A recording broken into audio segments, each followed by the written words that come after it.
In this video, I'm going to show you how to create your own custom hatch design in AutoCAD.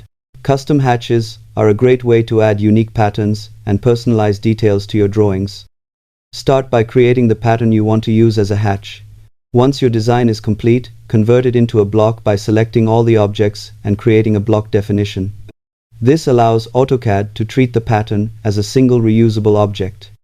Next, type superhatch in the command line and press Enter.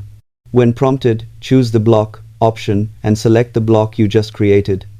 Then select the boundary where you want the hatch to appear, such as a rectangle or any closed shape. Follow the prompts to place the block pattern within the boundary.